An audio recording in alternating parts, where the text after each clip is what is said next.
7 मई 2020 गुरुवारी वैशाख पूर्णिमा की रात हल्दी से यहाँ जरूर बनाए स्वस्तिक।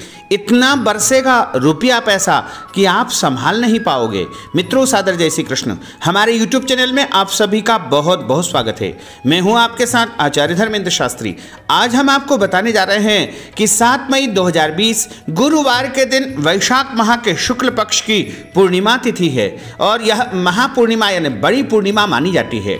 इसका कारण यह है कि देवताओं के द्वारा इसको वरदान प्राप्त हुआ है, यानी वैशाख पूर्णिमा के दिन ही देवताओं को उनका साम्राज्य प्राप्त हुआ था। इसलिए इस पूर्णिमा को वरदान उनके द्वारा मिला हुआ है। इसलिए इस दिन कोई भी उपाय करेंगे, स्नान दान करेंगे, व्रत करेंगे, उपाय करेंगे तो वह चिरस्थायी फल प्रदान करेंगे। क्योंकि एक तो गुरुवार का दिन, और गुरुवार का दिन वैसे ही भगवान लक्ष्मी नारायण का परम प्रिय दिन माना जाता है। और साथ ही पूर्णिमा तिथि के दिन चंद्रमा अपनी संपूर्ण कलाओं से युक्त होकर के पृथ्वी पर सभी पृथ्वीवासियों को दर्शन देने आते हैं। ऐसे में यदि कोई भी उपाय करते हैं तो उसके उत्तम परिणाम हमको देखने को मिलते हैं। इसके साथ ही भगवान ने कहा है कि वैशाख का महीना साक्षात मेरा स्वरूप है। इसलिए वैशाख पूर्णिमा को सबसे बड़ी और महापूर्णिमा के रूप में माना गया है। इसलिए हम आपको एक सरल सा उपाय बताने जा रहे हैं। यदि आप बहुत आर्थिक परेशानियों से जूझ रहे हैं, कर्ज आपके ऊपर बहुत हो चुका है, या आपकी आमदनी के सोर्स कमज़ोर हो चुके हैं, या फिर घर परिवार में पैसा आने में परेशानियां आ रही है, या पैसा आता तो है लेकिन टिकता नहीं है और खर्चे बहुत ज़्यादा हो गए हैं, आमदनी के सोर्स कम हैं, ऐसे में आपको एक सरल और सटीक उपाय वैशाख पूर्णिमा की रात में करना चाहिए। रात में सूर्यास्त के बाद इस उपाय को करना अति उत्तम रहेगा। यानी 7 मई को जब सूर्यास्त हो जाएगा उसके बाद आपको भगवान के सामने बैठ करके दीपक लगाना है। भगवान यानी लक्ष्मी नारायण भगवान का चित्र या उनकी मूर्ति के सामने बैठ करके दीपक लगाना है। और दीपक लगाने के बाद एक कटोरी में थोड़ी सी हल्दी आपको लेना है और हल्दी को अच्छी प्रकार से जल से घोल तैयार कर लीजिए और उस घोल को आप पहले लक्ष्मी नारायण भगवान के सामने रख दीजिए। थोड़ा सा उनको तिलक भी लगा दीजिए। भगवान विष्णु जी और लक्ष्मी जी को उस हल्दी से तिलक लगा दीजिए।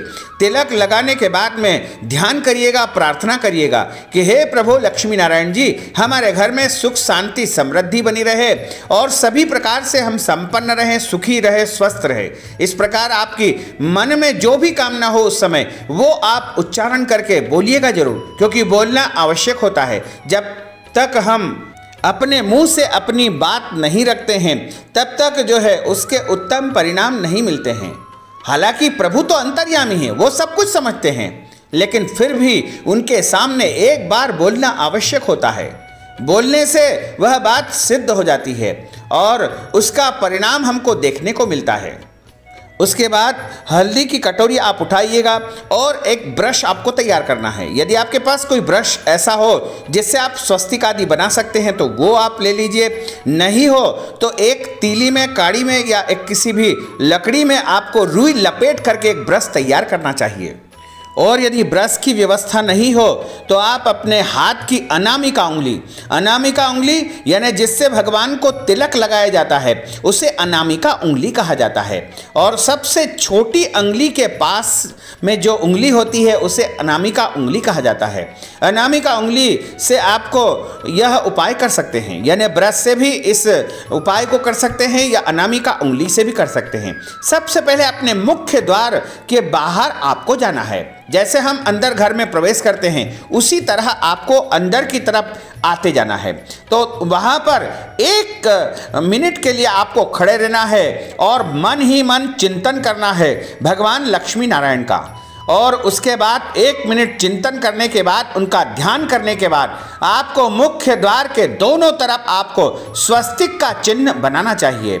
स्वस्तिक का चिन्ह जैसा कि हम आपको इस वीडियो में दिखा रहे हैं उसी प्रकार आपको स्वस्तिक का निशान बनाना चाहिए। स्वस्तिक का अर्थ होता है सातिया भी कहते हैं उसको, और भगवान का सबसे परम प्रिय प्रतीक चिन्ह है। ऐसा माना जाता है कि जिस घर पर स्वस्तिक का चिन्ह बना हुआ दिखाई देता है वहां पर वास्तु दोष कभी नहीं आते हैं। अर्थात वहाँ वास्तु दोष हमेशा हमेशा के लिए समाप्त हो जाते हैं।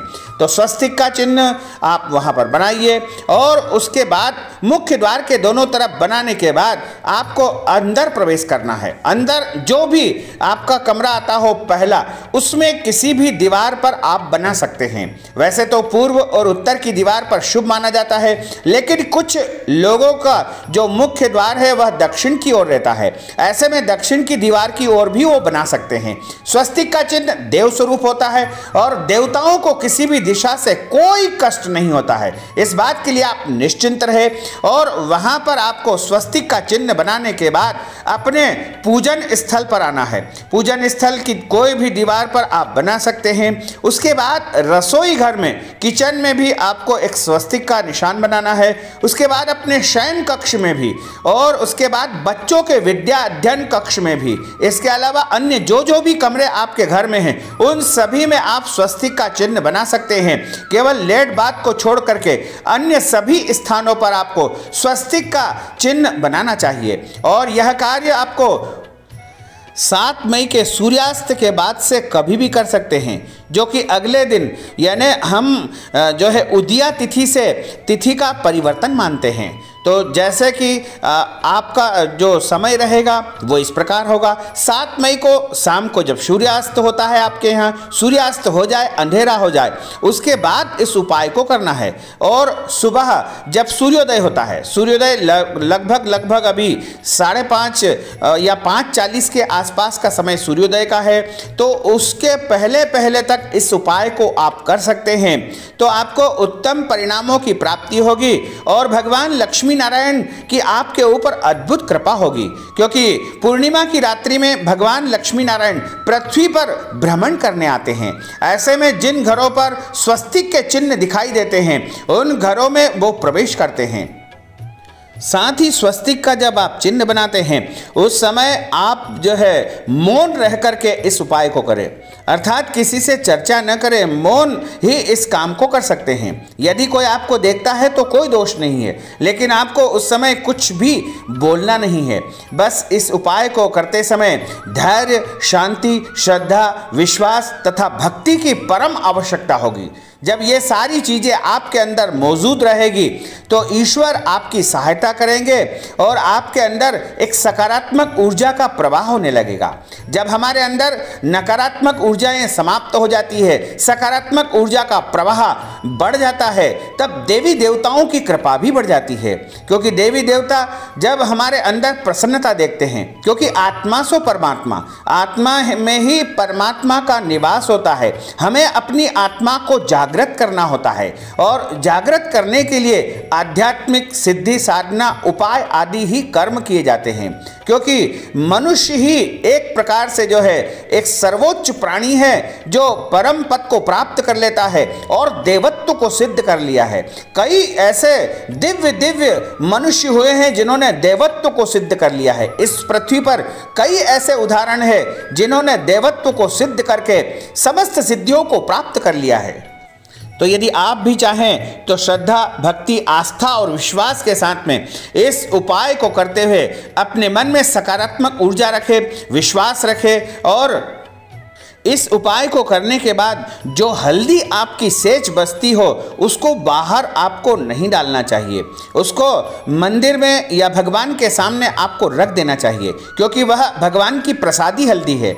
और जब भी अगली बार आपको ऐसा कोई उपाय करना है तो आप इस हल्दी का प्रयोग कर सकते हैं। और हल्दी का जो स्वस्तिक है आप अपनी तिजोरी के अंदर भी बना सकते हैं और तिजोरी के ऊपर भी बना सकते हैं या अपने लॉकर के ऊपर भी बना सकते हैं। लॉकर के अंदर, अलमारी के अंदर या आपकी जो भी ऐसे स्थान हैं जहां पर आपके महत्वपूर्ण दस्तावेज और धन संबंधी चीज़ें आप रखते हैं, वहाँ सभी जगह पर आप इस प्रकार से जो है स्वस्तिक का निर्माण कर सकते हैं। स्वस्तिक का चिन्ह बड़ा ही शुभ माना जाता है। उसमें जो है एक प्रकार से प्लस का निशान होता है और उसके बाद में क्लॉकवाइज उसमें चारों तरफ 4 जो है रेखाएं खींची जाती है और उसके बाद फिर उसमें एक सीधी सीधी मतलब रेखाएं खींची जाती है, जो कि एक प्रकार से सभी दिशाओं से एक ऊर्जा आपके घर में लेकर आता है। यानी जो चारों दिशाओं से जो ऊर्जा आएगी वह स्वस्तिक के माध्यम से ही आपको प्राप्त हो सकेगी। तो हमने वीडियो में आपको स्वस्तिक कैसे बनाते हैं यह बताया है। हमारे इस ज्ञानवर्धक वीडियो को आप अधिक से अधिक लोगों को शेयर करिएगा, लाइक करिएगा, कमेंट करिएगा और यदि अभी तक आपने सब्सक्राइब नहीं किया है तो अभी और इसी समय सब्सक्राइब अवश्य कर लीजिए। आपको और आपके पूरे परिवार को सादर जय श्री कृष्ण, सादर धन्यवाद।